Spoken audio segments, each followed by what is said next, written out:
নমস্কাৰ, এই মুহূৰ্তত আহি গৈছে ৰাজ্যখনৰ কেইবাটাও গুৰুত্বপূৰ্ণ খবৰ। এই মুহূৰ্তত দিব লৈছে এটা বিগ ব্ৰেকিং নিউজ। দাম কমিল ৰন্ধন গেছৰ, প্ৰতিটো ঘৰুৱা চিলিণ্ডাৰত 200 টকাকৈ হ্ৰাস।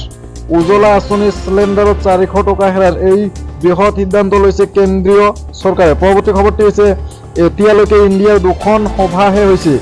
2খন সভাতে গেছৰ দাম 200 টকাকৈ কমিল।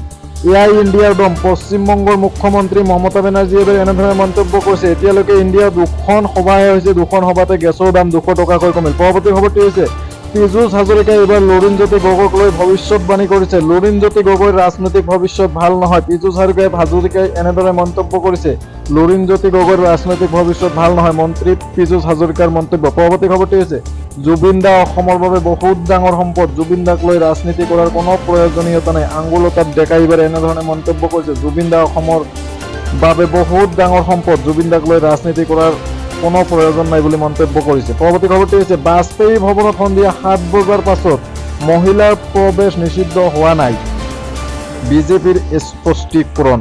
পৰৱৰ্তী খবৰ, জুবিন গাৰ্গৰ বিৰুদ্ধে মৰিগাঁৱত গোচৰ ৰুজু কৰিলে অসম জাতীয় পৰিষদৰ মৰিগাঁও জিলা সমিতিয়ে। জুবিন গাৰ্গৰ বিৰুদ্ধে মৰিগাঁৱত গোচৰ ৰুজু কৰিলে অসম জাতীয় পৰিষদৰ মৰিগাঁও জিলা সমিতিয়ে। পৰৱৰ্তী খবৰটি হৈছে, অত্যাধিক দাম বৃদ্ধি, চাকৰিৰ বজাৰৰ পৰা পাম খেতিলৈ অসমৰ সমাজ জীৱন জৰুলা। এই সময়ত অপ্ৰাসংগিক বিষয় কিয় টানি অনা হ'ল, সকলোৱে বুজি পাইছে। লুৰিণজ্যোতি গগৈয়ে এইবাৰ এনেধৰণে মন্তব্য কৰিছে, অপ্ৰাসংগিক বিষয় কিয় টানি অনা হ'ল বুলি কৈছে।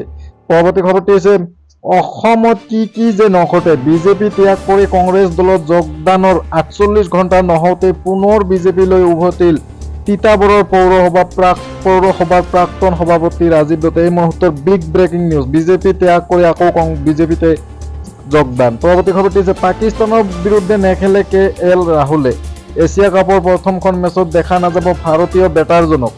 শনিবাৰে নেখেলাৰ কথা সদৰি কৰিছে মুখ্য প্ৰশিক্ষকে ৰাহুল দ্ৰাবিড়ে।